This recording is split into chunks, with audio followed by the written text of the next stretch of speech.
Hello, and this video is a more in-depth look on how these sci-fi houses are generated. So first I'm going to make a tool that goes from a box to a more detailed sci-fi looking box, like this one here. You can see this as some random sci-fi details or greeble to build our base shapes of the house. So we start of course with the box, and then on this box I'm going to cut off one side.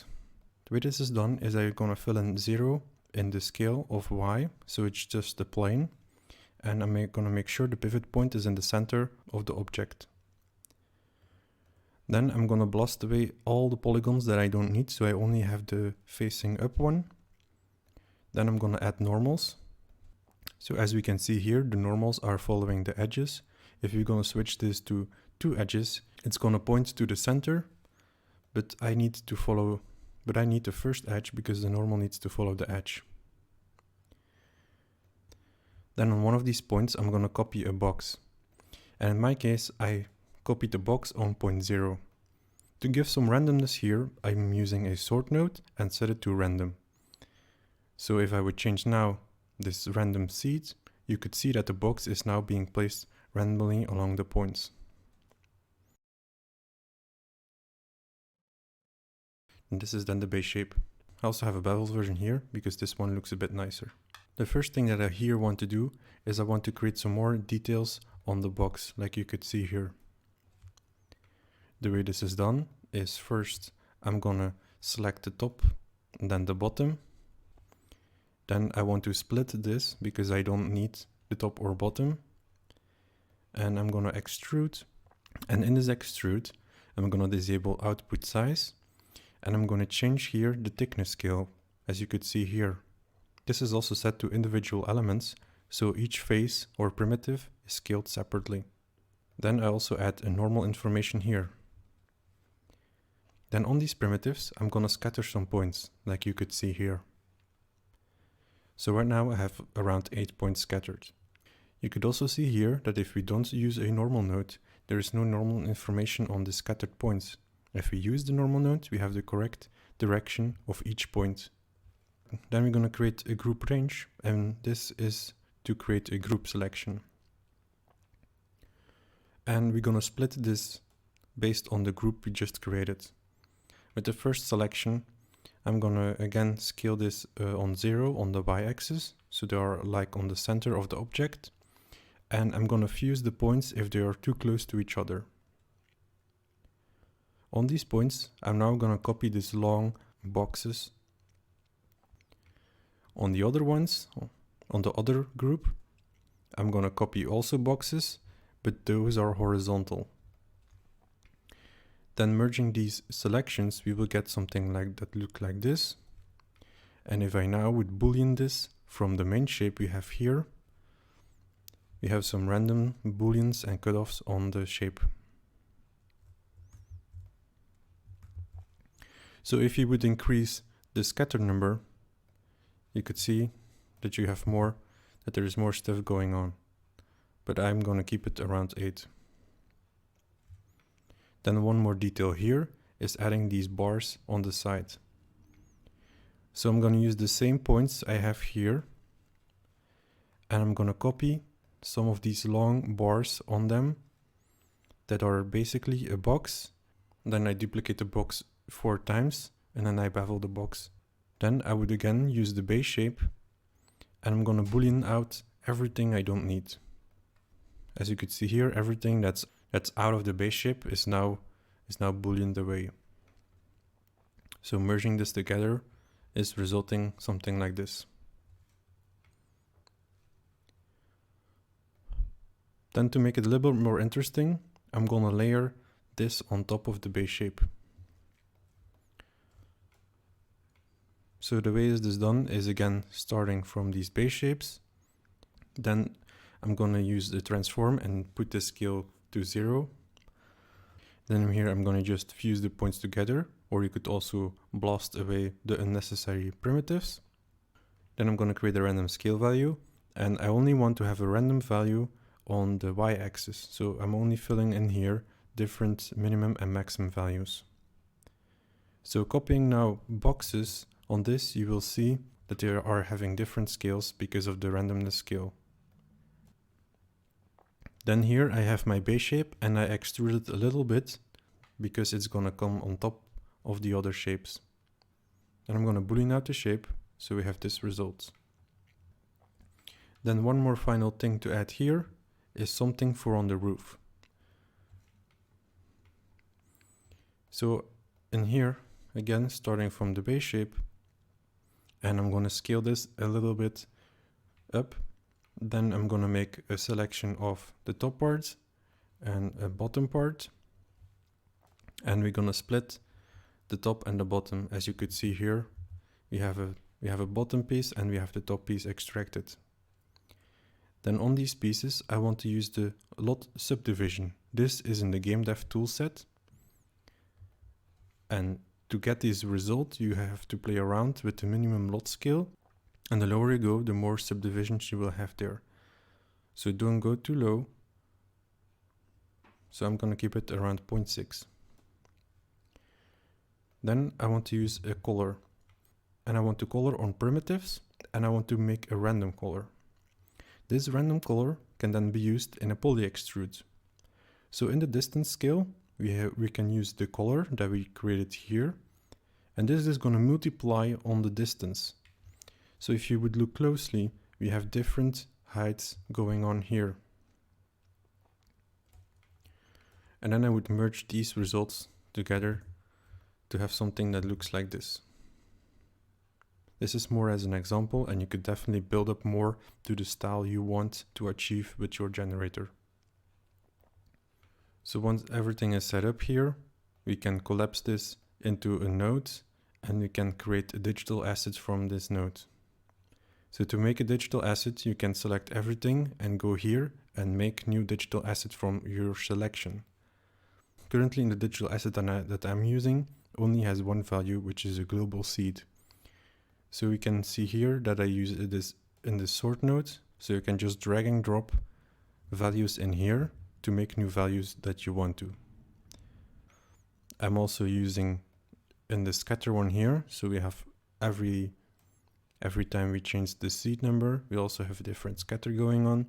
And you can use this value everywhere that you would like to. We could also, for example, expose the minimum lot size. So we can just drag and drop this here. And we click on apply, and now we have this also accessible in our digital asset. So you can keep building on this asset and add more properties if you would like to have that. Now I'm going to talk about how the base of the building is generated. So first, we're actually going to start out with a point, and I'm going to use a point replicator. And this is basically creating a point around your points. So per point you input in this node, it will create 4 points. Then we can also set a certain shape. So I have adjusted the size a bit, and I've also linked the seed to my number of frames, which is here at the bottom, your timeline. Then I use a little bit of X here. So I'm going to create a new attribute that is called index. And index is equal to my point number plus a random value of my point number. And this is basically creating some random numbers here that I'm going to use. So in the copy stamper, we can actually use this index that we just created here. So I'm going to enable copy stamps and use index. So then here we want to copy boxes on the points. Then I'm going to transform the box, use my box detailer I just made, and I'm also going to align my boxes. For example, as you could see here, they are now staying on the surface, and if you don't align them, they are a bit more random, but this could also be nice if you want that. So then in here, I'm going to use an expression, and I'm going to ask the number of index. So over here, I broke it a little bit down. So we're going to use the stamp expression and ask the copy one node, what is the index number? And it will return the index number for each point. Then this number, I want to use it in a random, and this will return a value between 0 and 1. Notice also that you can add a value here like +5 or plus number of frames to get more randomness in there. Then this value I want to use the expression fit 0, 1, and this will basically transfer your value from 0 to 1 into a new range, and in my case the minimum will be 0.2 and the maximum is then 0.75. This is just because if I use this in the scale and my scale is 0, I basically won't have a building because it's 0. So going back here, in every scale value I have used this expression. It's the same expression that we have here. Then based on these minimum and maximum values you fill in, you will have different results. Like I have here another example, and if I plug this in here, you can see that my buildings have different sizes, just because I played around with the minimum and maximum values. Then the next step is creating some smaller buildings on the base. The way I do this is first I'm gonna voxel the mesh. The reason I voxel this is because there is a lot of houses intersecting with each other. If I voxel this together, there is no intersection going on because everything is voxeled together. Then I'm gonna scale the house down. This is just because I prefer the result when the house is scaled down. Then I'm gonna make a selection of the top and the bottom, and I'm gonna split this selection, and based on this geometry I'm gonna scatter points. So I've scattered here 4 points, so 4 new buildings will be placed there. Then basically this system is being copy-paste from what I just shown here, so you can just copy-paste this whole system over here. So it's exactly the same, except that of course I scaled down the cube because I want smaller houses. I've also in here added a random scale. So as you could see here, I used the p-scale as attribute, and this will result in some small changes in the scale. So this is not necessary at all, but it's easy to control now the scaling of the houses. Like if I want to go lower, I can give it now lower values, and everything is now scaled with this value. So then merge this result together, and we have some smaller buildings on the side now. Then I'm gonna place some random props here, and for this again I will voxel the mesh so we don't have all intersection of models.